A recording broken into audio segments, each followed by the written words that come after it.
Good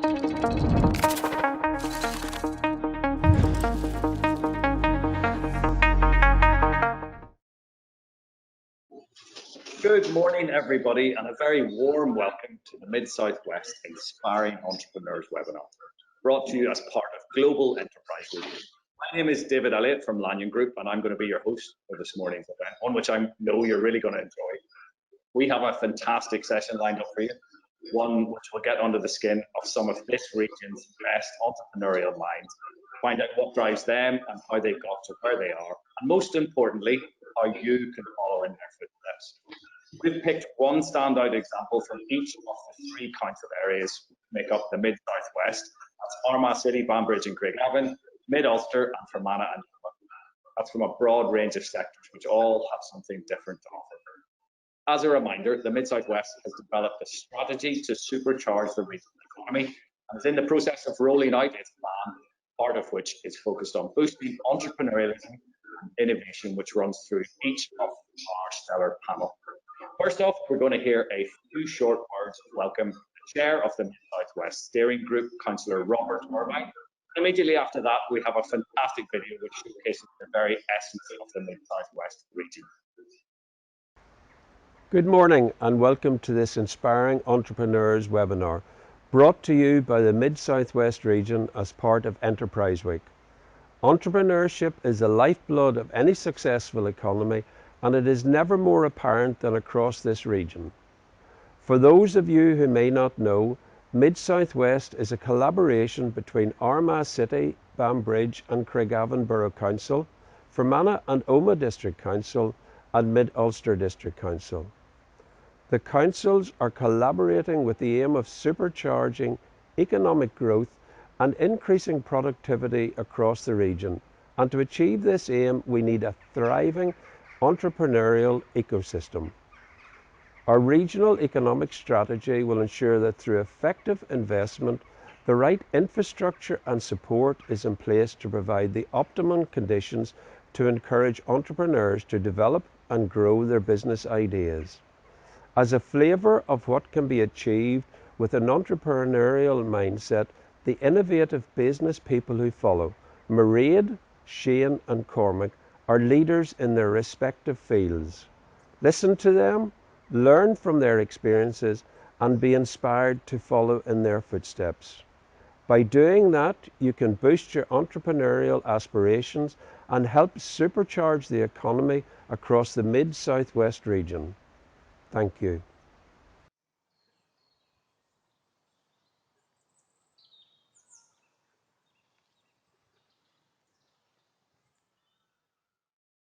We are Mid-Southwest. We are central to this island and central to its future success, and we are ready for investment. Our journey is an incredible one of determination, optimism, and now more than ever, a renewed ambition. We are the economic engine, the backbone and thrust of this region's success. We are an entrepreneurial people, our work touching every corner of the world, our people building, feeding, saving. We are truly international, connected, respected. And we are a place and people of beauty, home to Heaney and Beckett, home to lakes and mountains, home to kings and bishops. We are partners with each other and the world, creating a region for all kinds of people to live, work and play, driving economic and social success. And we are ambitious for our people, our businesses, our spaces and places.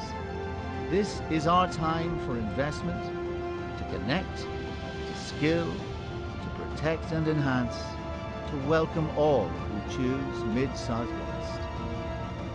From the shores of Loch Ness and the banks of the Bann to the lakes of Loch Earn, we are Mid-Southwest, and we are ready for investment.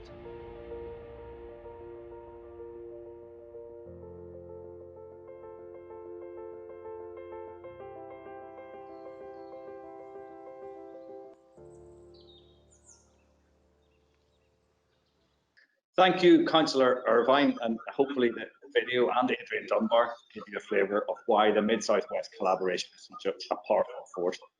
Now, on to the main event. For anyone tweeting today, you can engage with us using the hashtag MSW20, and please do, we're open for questions and anything else you want to engage with us with. With me today, we're lucky enough to have a brilliant panel. We have Shane McCrory, who's founder of ElectriCast, and Cormac Diamond, who's founder of Bloc Blinds, both who have really brilliant stories to tell. I'm looking forward to hearing from them. But setting the bar high, we're going to kick off with Mairead Mackle, who's founder of Armagh headquartered Tarasis Enterprises, who's managed to fit us in her busy schedule. Before we chat to Mairead, we have a very quick video which is going to give us an introduction to her business. My name is Mairead Mackle and I'm the CEO and founder of Tarasis Enterprises. Tarasis Enterprises is a suite of businesses that are committed to the future of living. We span several industries and create practical and innovative solutions that tackle real social issues like homelessness and healthy ageing.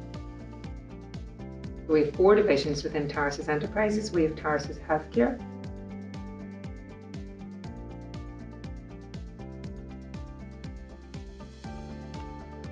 Tarasis Housing,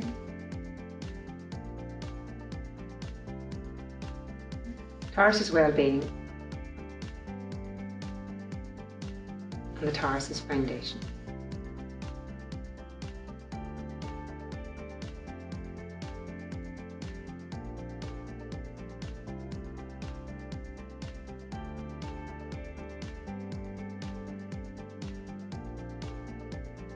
What excites me about the future of Tarasis Enterprises is the potential to make a real difference within our society, to lead a team who are passionate and share a vision, and also to realise that the decisions that we make today have a huge impact on the future of living, and that's very powerful. Great, a fantastic video there, and thanks for joining us this morning. It gives us a real introduction to the business.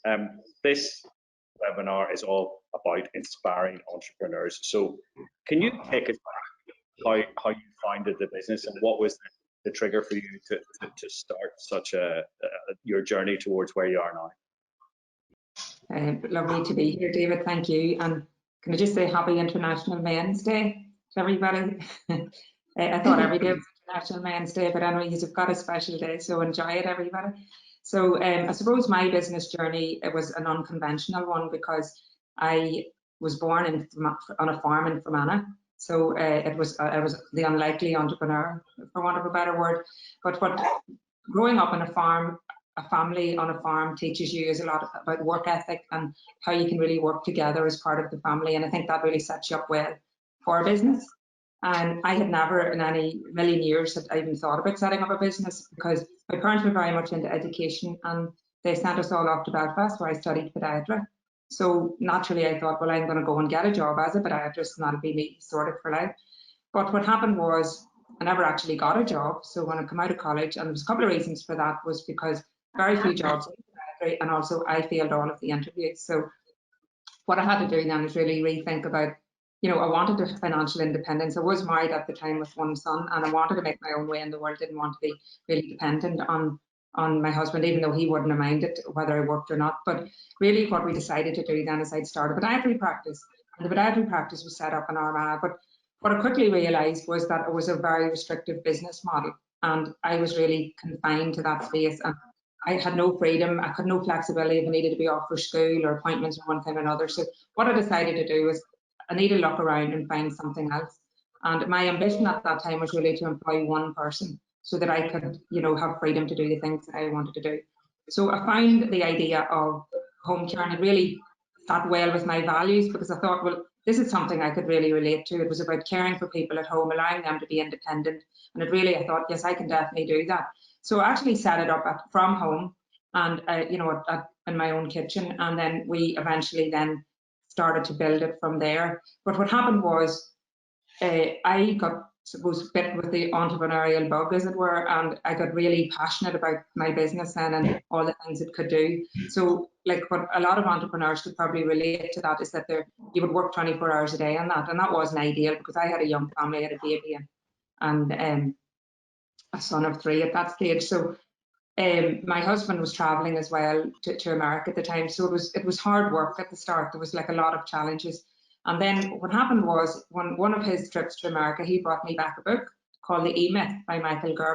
And not having a business background, I totally consumed all that was in this book, thought this was great.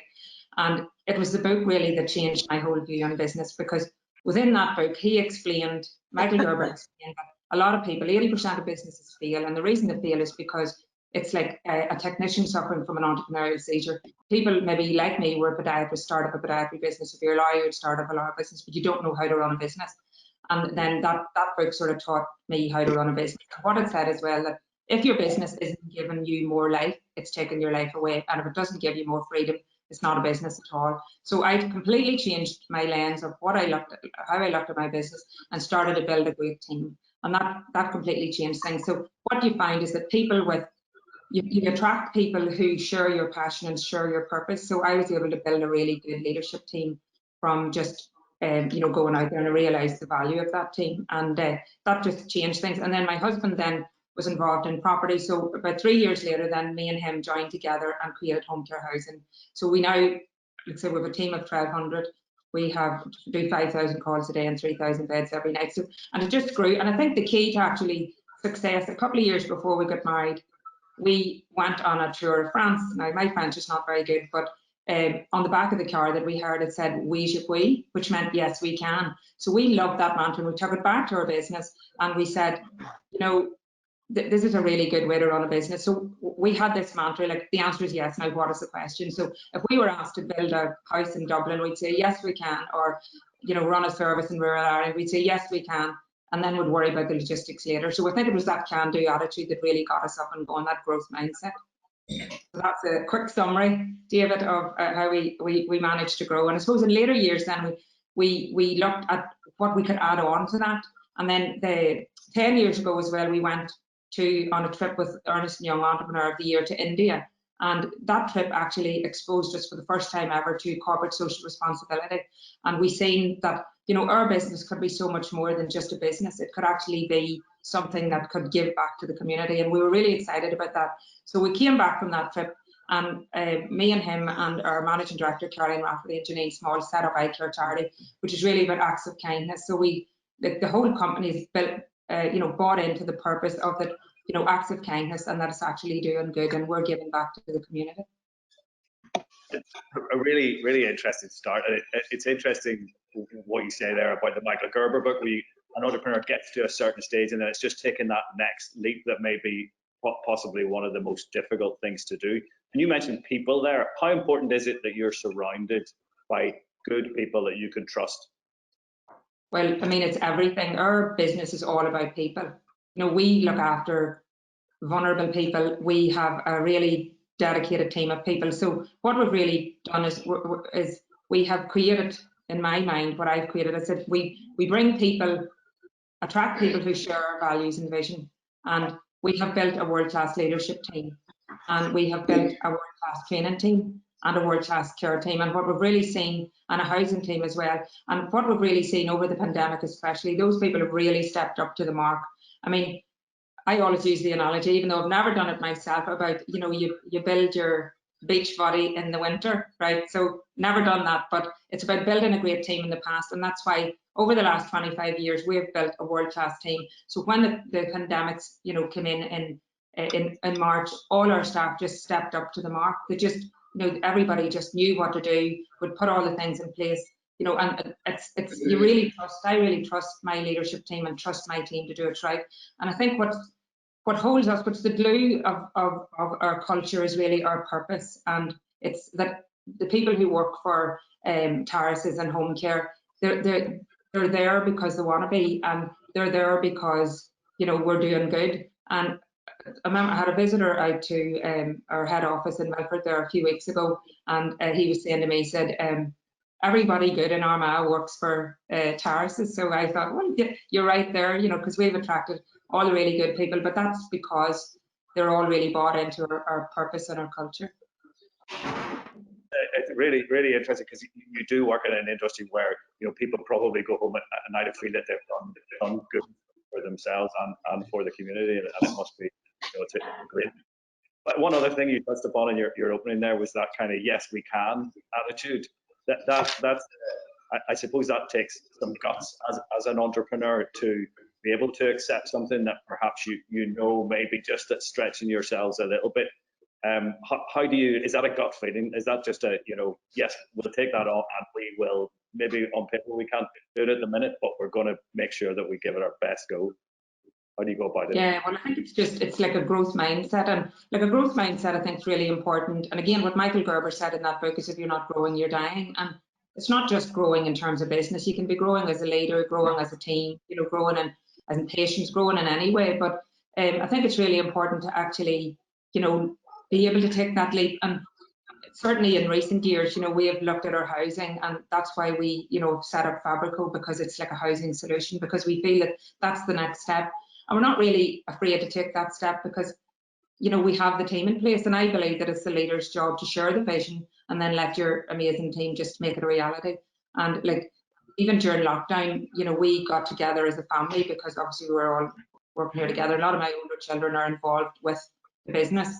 So we decided, well, what can we do? Once everything, it was chaotic for about 4 to 6 weeks, obviously, with, you know, and our living room turned into a conference room. But then after a few weeks, then we got, you know, with everybody, we got their PPE, we made sure everybody was safe, but everybody was shielded that needed a shield and everything. But then we decided, well, what can we do? So we decided to create our own sanitizer product. And that was just, again, just because it was something we could do as a family. So my eldest daughter, she's a trained doctor, and we got our dentist, who's also a biochemist, together, and they created a really good product from the World Health Organization. And then our, you know, my husband and sons got all the you know, the equipment and stuff, and then my daughters designed the label, and we all did bottling. We bottled it all and created a wee bottling plant, and that's actually turned into a business now, because what we wanted to do is create a really good product that our staff could use, that would really be kind on your skin, because anything I'd ever bought before or using before was really, you know, burning our skin. So it's just that, you know, yes, we can do it attitude, I suppose, and then people get behind that because they know that, you know, we're solutions driven, and we can all put our heads together and find a solution, whatever that is. That yes, we can attitude. It means that you're kind of instilling an entrepreneurial attitude within the business and making nearly everybody that works for you an entrepreneur in many respects. That's it, yeah. Yes, it's all really about, I suppose what I would say is like what somebody said to me one time, it's like step out of operations and step into strategy and start looking at that. Or somebody had said, if you own a restaurant, get your hands out of the coleslaw. So that always stuck with me. And you know, you need to be spending a lot of your time really on your business and not in your business to get it to grow. And in terms of the challenges that the pandemic over the last few months has thrown up, your business has pivoted, as you've said, into new areas, and you've also managed to push through it easily enough. Yeah, well, it was very scary. I mean, people were really scared at the start, and you know, all we could do as an organisation is really communicate. We didn't have all the answers, but we opened a communication line with all the community team. But I have to say, I was really, really proud of them, because everybody went to work, and even though they were scared, there was nobody, you know, really. They did a brilliant job, and it was scary for them because they're going out. We're dealing with vulnerable people. You know, a lot of them would have maybe vulnerable kids or whatever at home. All of our care staff. So I have to say they done amazingly. What we did have to do is we were worrying about PPE, so I had to order like gloves in from China, a container of gloves in from China, because we use like 1,000 boxes a week, and we were really afraid of running out of that, because obviously you couldn't provide the service if you didn't have the tools. But we were able to get all of that sorted, you know, in time. And again, it's just a solutions-driven, you know, amazing teams, and they just went out and done what had to be done. Brilliant. And I suppose, Mairead, one final question: what does the future hold for your business now? Because you know, you've grown so much over the last few years, and it's been a difficult time, obviously, for everybody in the last few months. But where do you go now? Well, we've a number of exciting projects coming up with our Fabrico units, which is like a home office solution, and then it's actually like for social housing and like small homes that will be built, you know, a sustainable small homes. So we're putting a lot of our research and effort into manufacturing those small homes. So we have a couple of really exciting projects coming up over the next year or so. So we're excited about that.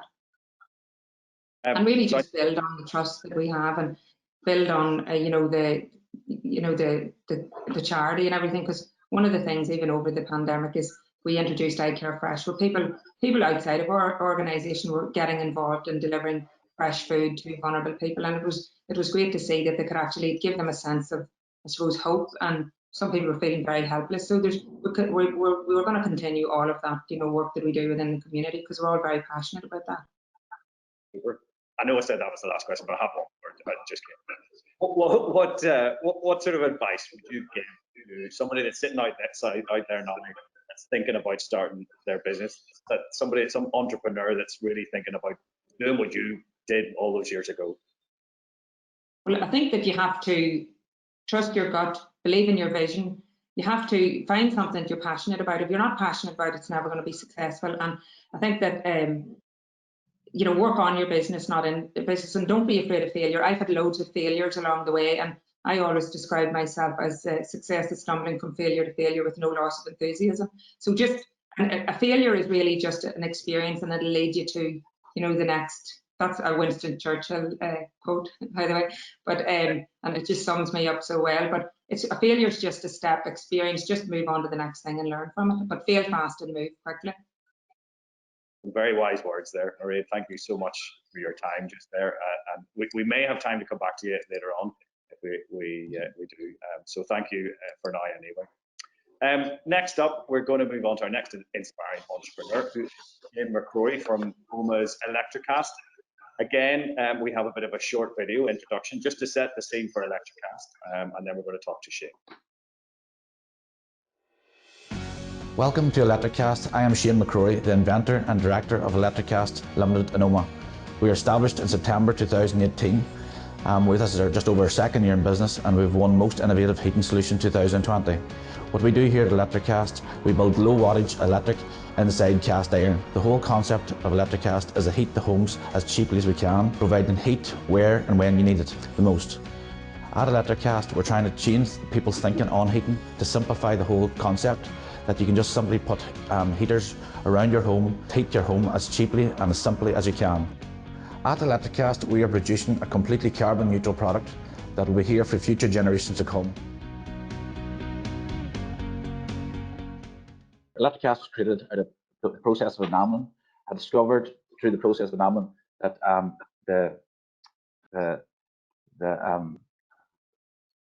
basically ElectriCast was a low wattage heating solution, providing heat when and where you need it. Basically, whenever my father died, basically a diversified business from enameling cast iron baths to enameling cast iron radiators, and this is where we discovered ElectriCast. And you were working in the family business for many years before you started ElectriCast? Yeah, basically, I started working with the bath doctor when I was 16 years of age, and then I wanted to see where I could take it. We were doing hotels, we were doing different things around Ireland, and then we got the opportunity to work in the cruise ships, and this is where we travelled the world doing the cruise ships. And then each time I came home, I went back to the wee thing. I started at the very start with it was enameling the radiators, and the wee thing worked. It just enabled me that I could leave home and go to the other side of the world, and my house was warm, my office was warm, and this is where like I look at the ElectriCast, and it really it found me. It just started out of nothing, and it's created something really unique, I think, and it's left it that we can control it, that you can place a piece of cast iron anywhere in the house, and you can fully control it and run it as cheaply as we can, and that's what was really discovered it. And what was it like coming up with it? I mean, you came up with the idea, but actually taking that leap to start your own business and produce the ElectriCast radiators. What was it like that first day that you started out? To be it started, didn't know where to start. I knew it worked. It really did. It worked from day one. Like, and basically, I phoned the enterprise centre in Oma at the very start, and basically asked advice, and then went into invest in AI, and I started to understand the laws of how to make this compliant, meeting all the government guidelines on the product, and educating myself really on it, sleepless nights, staying up, researching, and this is where over all the different prototypes getting made, we have a product now that's open to open market to sell. And you've really grown that business with the support, you know, of, I suppose, Invest and others. Is there enough support out there for entrepreneurs like yourself to get your product to market and to grow the business? There is. There's mountains of it. I through the bath after I never really availed of it. I never needed it, but with ElectriCast, I needed the advice and help out there. What was there, and between them all, the councils, the enterprises, the Invest NA, Intertrade Ireland, they basically helped contribute to creating this product. And even last night in the news with Boris Johnson, trying to get a greener plan, I believe we have the answer for the greener plan. It's open to every single person, their own responsibility to make their house environmentally friendly. And this here is a product that you can simply fit in your own home. You can fit your own heating system, and it'll be here for future generations to come. That this cast iron will last forever. Fair enough, we have to replace the electronics every 15 years, so be it. But the cast iron properly will last forever. Was that, because I was going to say, but that sort of the green side to it, was that a consideration at the very start, or is that something that's kind of you've gathered momentum as you've seen where everything's going? No, it's really at the start. I was trying to run it as cheaply as we could, and then we actually worked out all the different wattages. So years ago, whenever I was going to build rangers into homes, you'd go into the homes and you'd measure the size of the rooms, and you'd build the rangers the size of the room. Where now I'm building the rangers the size of the wattage, and this is where the mindset changed, because whenever 15 years ago when Dad died, you're going out and trying to get more work.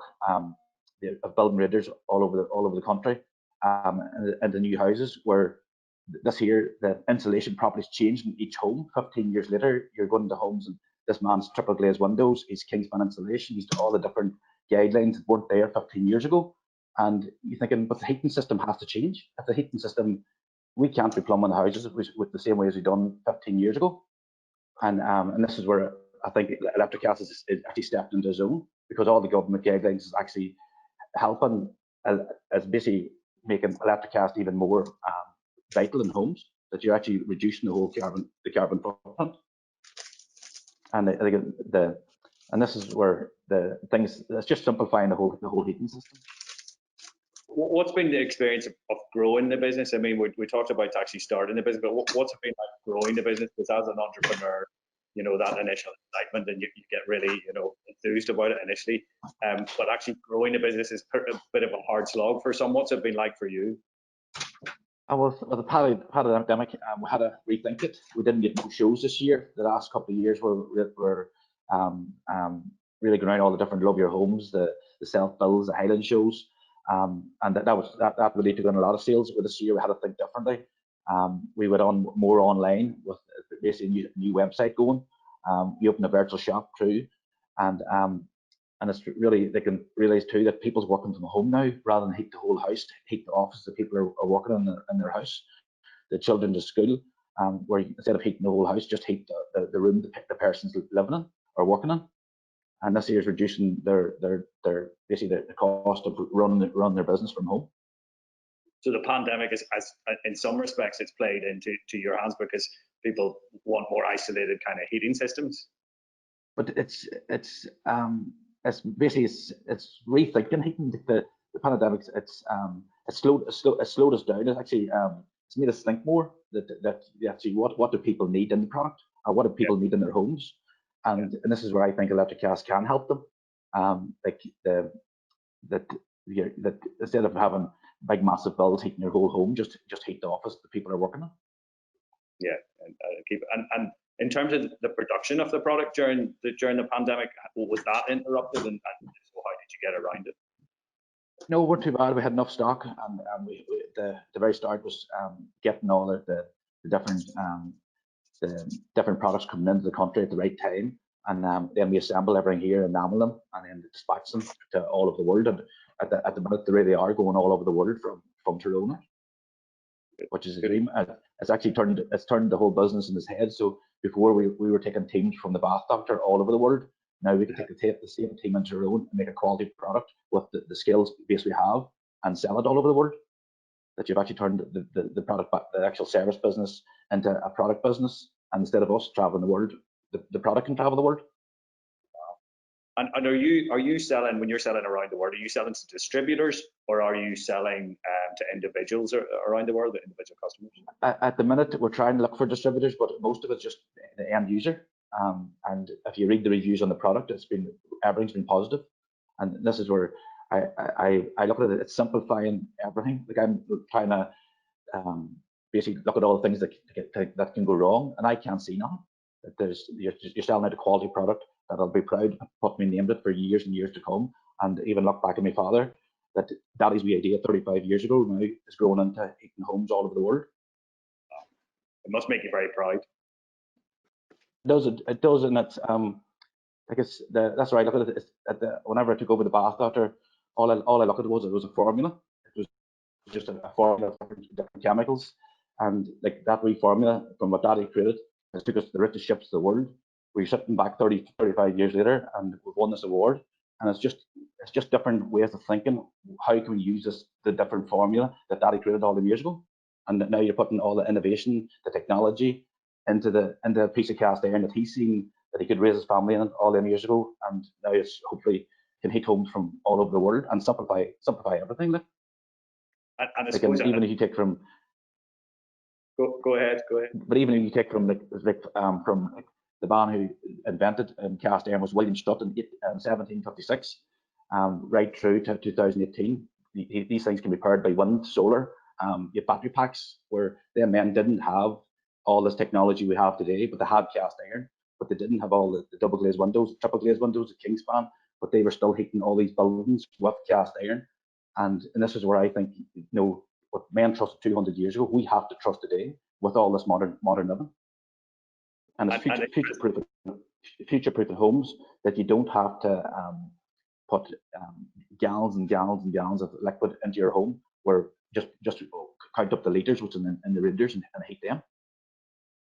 And interesting, your product is beautifully designed as well, which I think anybody would be glad to have in their home. I suppose that's a real key concern these days. Yeah, and it's making it fit into any environment in the home, and people are proud to show it off. I asked this question earlier on to Mairead, and I'm going to ask each of you, and I want to just get your opinion on what sort of advice would you give to other entrepreneurs who are thinking about, and particularly yours is a specific one in a product. What advice would you give to other people that are sitting there with an idea for a product out there that they think that they could commercialize? Basically, do market research and see where your product fits into the world. You have to has to be use. It has to be the main product. And this is where, if you have the idea, it'll take a lot of hard work to get it where you want it to be. And if you do get it where you want to be, you'll reap the rewards. And trust the teams around you. Like, I brought the girls onto the business, and there've been events that really helped the business. They've taken a lot of pressure off me on the sales end of it. If I can just concentrate on actually the manufacturing end of it, and the girls do all the sales, and this is where I think I have to step back as the leader of ElectriCast and trust people that they can grow the business into different areas. Again, it's about people, isn't it? It's about getting the right people around you and trusting them. Yeah. Okay.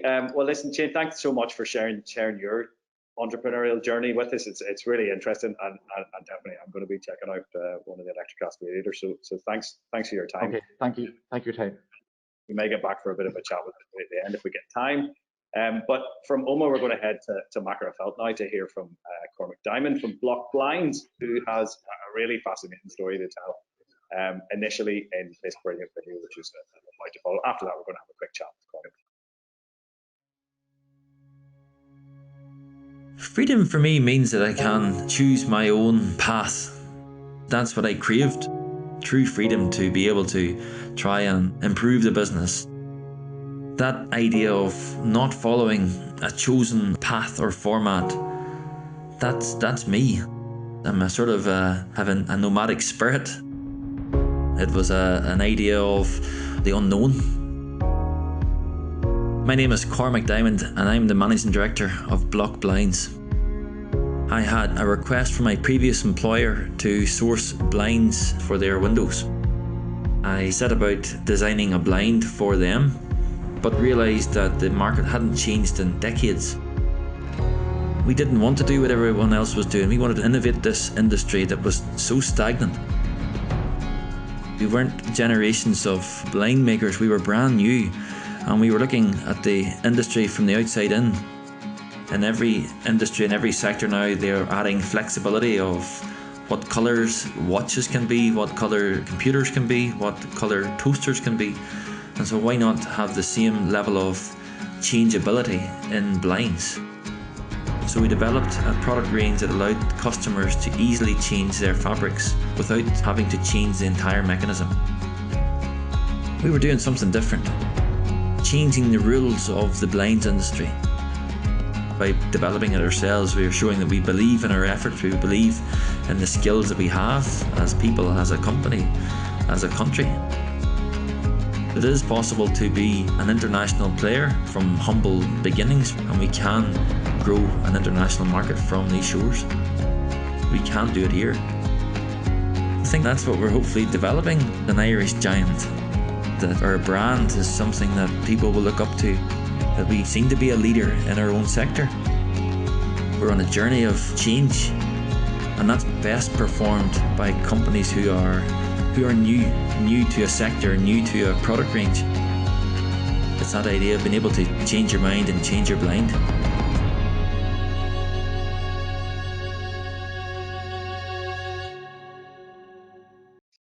Cormac, thanks for joining us today, and thanks for that brilliant video. If we couldn't have asked for a better one when it comes under the term of inspiring entrepreneurs, that really was inspiring. So, thanks for that and setting the scene for us.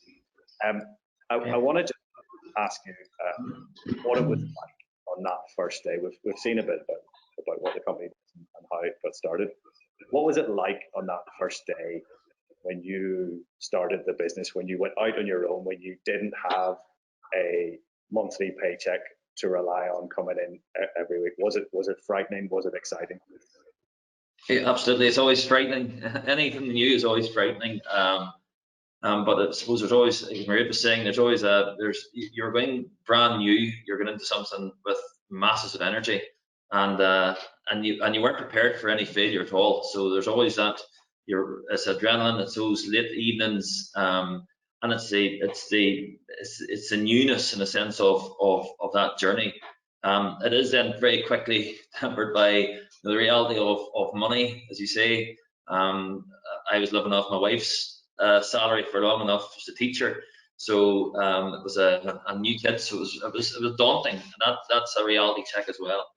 But yeah, there's a passion, to succeed, and that's peppered with failure the whole way. And Bloc Blinds actually came out of failure. When I started my first business, I was in Poland. I'm trained as a mechanical engineer, so I wanted to subcontract work from established firms here and get it produced in a factory in a lower cost base in Poland.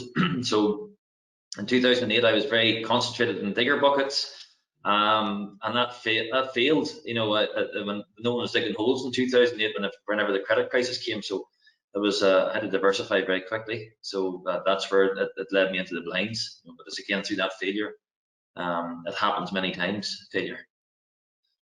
And it's interesting. It harks back to what Mairead was saying about failing, but getting up and going again, and that with exactly the same enthusiasm, if not more.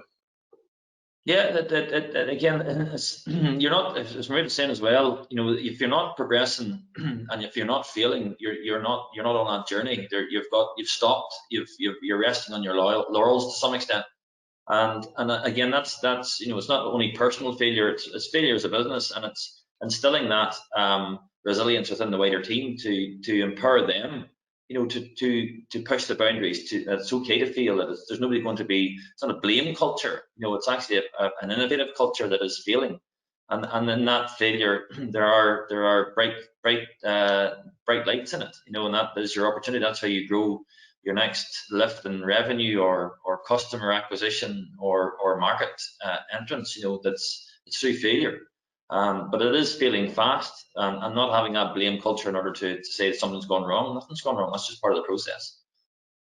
That fast fail culture, it's really interesting that you bring that up. It's something that I suppose you see more or you hear more of in Silicon Valley or in the States. It's great to see that in Northern Ireland we also are adopting that kind of mindset that you got to give things a go and do, and if you fail, well, fair enough, but get on to the next one. It's really interesting. You were also breaking into a brand new market for you, as you say. You're going from digger buckets to blinds. That must have its own added excitement and interest and worry. But how exciting to be breaking into blinds with a new product. How did you gain the knowledge that you needed? I suppose you had the engineering background, but how did you gain the knowledge in the market in terms of getting the product out there through the right channels? Yeah, it's again, it's listening to customers. Whenever we analyze the market, first off, in the time of recession, you didn't need to get a loan to buy a blind. It was typically low item purchase, so it wasn't going to be big ticket item. So it wasn't in that big decision process. And secondly, was again, Shane was saying, and of late that he's benefited from, was e-commerce as well. E-commerce again is it opens up many doors. It's not that traditional pathway, because the traditional pathway of distribution is through middlemen or through companies in a sense that are buying and selling and controlling that market. E-commerce really dropped those and disrupted that traditional route, and we benefited from that time at that time where the internet and e-commerce was fledgling, and we were able to listen to customers, enter that market via the e-commerce route, and know what it was to be successful. It was speed to delivery, it was quality of product, and it was actually local manufacturing as well. Was the benefit, because we were able to tailor solutions very quickly, adapt product ranges. Having it all molded here and produced in Northern Ireland meant then we were, where we did fail, we amended the design, reproduced it and redesigned it, and then it got back out to customers. That's a continual process. Again, we have good days and bad days as far as product development is concerned, but whenever you're engaging with your customer, they are the ones that are telling you what it is that is the route to success if you're open to learning. Whereas maybe some businesses are sometimes can be too fixed, and we suffered from it for a while as well, of being thinking we had the solution and then delivering it out to the customer, and the customer didn't really engage with it, or we didn't have the success we thought. And it's just, again, re-educating ourselves and having the respect for the customer to say, well, they do know best, and if we listen, they will tell us the right pathway to success. And that's a continual process of learning that journey. It's really interesting. Just listen to what the customer wants and react to it. Because I was doing a bit of research, and you have the block out blind, you have the fabric changer roller blind. Are those innovations that have come about from just listening to what customers want and then going back to the drawing board and coming up with the product?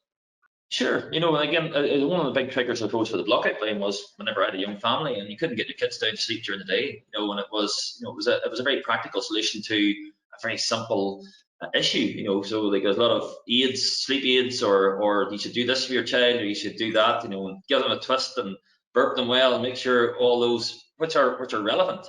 But light and the trigger of light to young children, that really needed to be controlled. So what we did was we developed a product that controlled that 100%. That you could have a total blackout room during the day in order for kids, and then that spawned on to then practical shift workers or just people wanting a more control of light early mornings. So again, it's just listening to the customer and developing that message of how you frame it. So. Interesting as well what you were saying there about manufacturing locally. In the past, perhaps there would have been a tendency to outsource manufacturing to cheaper regions around the world, to China or wherever. There seems to be a bit of a trend now to bring manufacturing back close. Can you know, the extra cost that there may be in terms of manufacturing locally, is that overridden by the ability to be reactive to what the market wants? Sure, it is. We have felt that, you know, if you have got manufacturing in the Far East, or you're depending on it, it is very open to anyone else to tap into those supply lines. So immediately you're a Me Too product, or you haven't got uniqueness in your own marketplace. And secondly, when it came to the internet as well, it was speed of delivery. You know, so some of the solutions we were trying to deliver to customers would not have been practical, or it's impossible to take it from the Far East, you know, or any low-cost centres.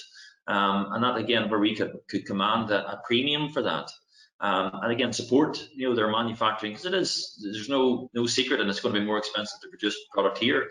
But if your messaging and your story and your product line is aligned to what the customer wants, then you have a premium to charge for that, and it supports those jobs here. So that's really where we've had the ethos of, you know, of designing unique products. So we've got 14, maybe approaching 20 patents now on our products that leaves us with a uniqueness, and so we know what we've designed is our own, and it protects us and gives us a form of sustainability, you know, today and in the future. Just looking back at, and we've talked about this with the other two as well, is how did the business survive during lockdown? How did it thrive during lockdown, I should say, really, in the pandemic? And I know that you guys again pivoted into the PPE market. Yeah, well, the PPE came again just from like Mairead was saying, the can-do attitude, you know, realizing where there was a need for product, and again, where, you know, there was a lot of stories of, you know, where is it going to be solutions coming from England? Is it Germany? Is it China? Where are all these solutions going to come from? But, you know, it was rarely talked about what can we do as ourselves, as a country, you know, as a people to support our own people. So that's where we and a team of people in our business had spent 5 days, you know, nearly night and day producing a solution for a face shield. And within a week, we had additional 300 people nearly employed within the business, and that remains today. You know, so we've gone through a lot of hoops regarding quality control, you know, regulation of the product. Again, it sets aside from other maybe supply routes that were really not in a sense qualified, you know, but we've supported our own people, produced products at a very fast pace and amazing volumes of it as well. And with that, then supported a lot of families during a problematic time during the lockdown for them to have income. So it was a very good project to be involved in. Yeah, I'm sure. Cormac, again, I want to throw the to you. What would you say to any other aspiring entrepreneur out there that's you know, in a similar position, that's thinking about starting out? Yeah, well, I think it is. Again, it's that failure. You know, don't be afraid of failure. You know, it's going to happen. Don't think whenever you've got your bright idea that allows you to take that leap into what the unknown is. It will probably fail, or it will need to be adapted many times. And don't let anyone else, you know, I told you so. You shouldn't have done that, because that's what rings in your head. I can't be seen to fail. And that's the first thing is, you know, embrace it, because in that you are going to get to that solution quicker and faster than anyone else, and it's going to be more sustainable. You know that's reality. The other thing I had written down there is e-commerce. You know, it depends on your product very much, but embrace e-commerce. You've got to get your product because online, if it is a product, and utilize the opportunity of the global market and global sales, as Shane was referring to. And finally as well, you know that as an entrepreneur, you are a person within your brand, and you are that brand. And as much as you can put forward, you, in a sense, if you're comfortable with it, that you will lead in the sense of the journey and lead additional people that come into the business. But if you have personalized your story, that's what's really connecting with people as consumers. Again, it's very much product dependent, this message. But you know, if you are able to connect with a consumer at a personal level, you'll have far more sales, in a sense, or sales potential, because people want to buy from people. You know, brands and stuff are you know, they're everywhere, and it's all about money in a sense that drives it. But if you've got a story to tell and it's unique, then you should be telling it. Some wise words there, Cormac. Thanks for your insight there, and thanks for having giving us a bit of an insight into what the next generation of entrepreneurs should be. We've got a little bit of time, a little 5 minutes here that we can maybe open it up to everyone. We have a couple of questions that have come in, and one in particular, which I think you'll find quite interesting. If you guys, and I'll give this to you individually, maybe if you were in charge of economic policy in Northern Ireland, what would you see as your #1 priority? Mairead, would you like to take that gem? Oh, sorry, you're just muted there a second. We'll unmute you now. Yeah, so I'd be a little bit biased in this because I would see that my economic policy would be to develop more female entrepreneurs, because well, I think the pandemic has shown, I suppose, the leadership skills of women are actually, sorry guys, but yous are great too, but the countries in the world that are being led by women are actually doing a little bit better. But I think as well that, you know, the leadership skills of women, like empathy and listening, are things that are really useful right now. And Alison Rose did a report there last year, that head of RBS Bank, that if we could get more female entrepreneurs, we could add, I think it was 250 billion to the UK economy. So I don't think there's very little else that, you know, that could add that much value. So I think we need to create an environment where, you know, women will see themselves as leaders and be able to take that step, you know, into, you know, making a decision into running their own business. So that's my economic policy. Yeah, and a really important one as well at the minute. We have another question that's just come in, and Shane, I'll maybe I'll put this one to you. Have you any advice on selling digitally to any entrepreneurs out there? Selling digitally?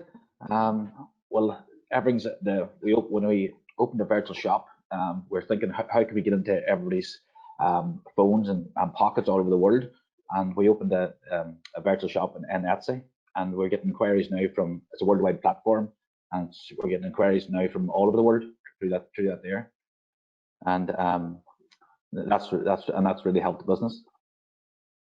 And Cormac, you too, as you've mentioned, were, you know, digital really was the lifeblood of your business. Yeah, there's third parties, as Shane's saying there, or you can have your own website. You know, your own website, it takes a lot of infrastructure to maintain it. You know, so if you're starting out, I was saying to leverage maybe some of the bigger platforms like Amazon or eBay, or there's other, you know, country specific solutions as well. Yeah, it would be dipping your toe through a third party with a view that if you have success, then you can look to create your own. But a website, even if it's not e-commerce, is probably imperative now to justify that you are a real business. You've got to have a web presence, even if it's not e-commerce, just to demonstrate your products and tell your story. But the e-commerce bit, you can maybe leverage some other third parties. Okay, thanks for that, guys. Mairead, I have a question specifically for you that's come in. What inspired Tarasis? Oh, that's quite a romantic story, actually. So we had a lot of moving parts, I suppose, with home care and support services, housing, and renewable energies, and a whole lot of different moving parts. And so what we decided to do is put all of our moving parts under one enterprise. And the reason we selected Tarasis is because Tarasis is actually the name of a saint, Saint Tarasis. And saints all have a day, like a saint's day. So Saint Tarasis Saint's Day was the 25th of February. And that was the day me and my husband met many, many, many years ago. So that's the romantic story behind Tarasis. Very good. I like that.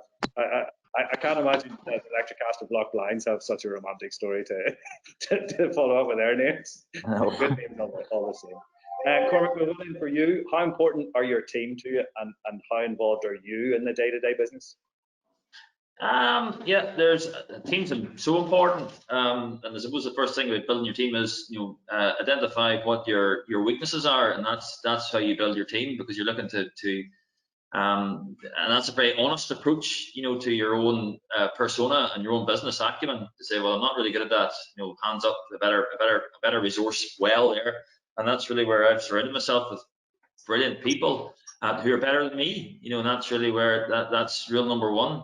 And it's empowering them, you know, it's giving them that idea of, you know, fail, go out it, you're your own boss within the business. And that's left me, then you don't need to have such of a hands-on approach, you know, and strategy and lifting yourself out of the day-to-day is very important, because you could be head down and going completely the wrong direction, or not really seeing what's happening around you. And you've got to take time to get up and look around you to see what your competition is doing and what's happening within the marketplace, and that's very important in your day-to-day. Okay, thank you. Our time is nearly up, and that's the end of our Q&A for now. I mean, some of the things that you guys have, some advice that you've given us has just been, it's been really inspirational. I think one of the things that has stuck with me is people, to surround yourself with the right type of people. And the other thing that I think you'll probably all agree with is don't be afraid to fail and get back up again and go again and keep trying. And that fast fail culture really does seem to be something that stands every entrepreneur in good stead. We've had some brilliant insights from you all today, and I'd like to thank you all for your time. You're incredibly busy people, I know that, and it's just great that you can give your time to the people of the Mid-South West. It's vital to ensure that we have a vibrant startup community, and I don't think we could have picked 3 better people to have on today, so thank you again. Before we wrap up completely, we have a quick word from the Vice Chair of the Mid-South West Steering Group, Councillor Joe Nelson.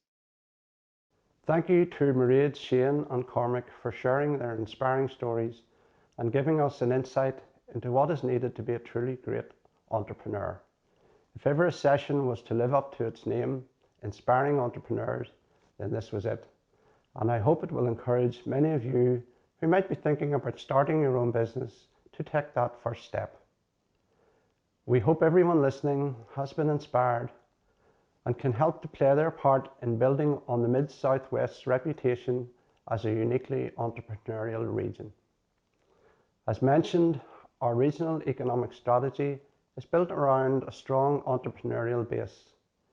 Business is at the heart of the strategy and will be key to its success. Through a range of targeted interventions, including agri-food incubation, spaces for startup businesses, to an innovation and skills academy, we will create the conditions to help bring business ideas to life. Be inspired and help us to achieve our aim of supercharging the growth of our collective economy and ensuring inclusive prosperity across the region. Thank you. Thank you, Councillor. With that, our time really is up. Thank you again to our panel, and thank you all for listening today. I know there's a lot of you out there, so thanks for your attention. Hope you enjoyed the session, and more importantly, I hope you have taken some inspiration to become an entrepreneur. Thank you.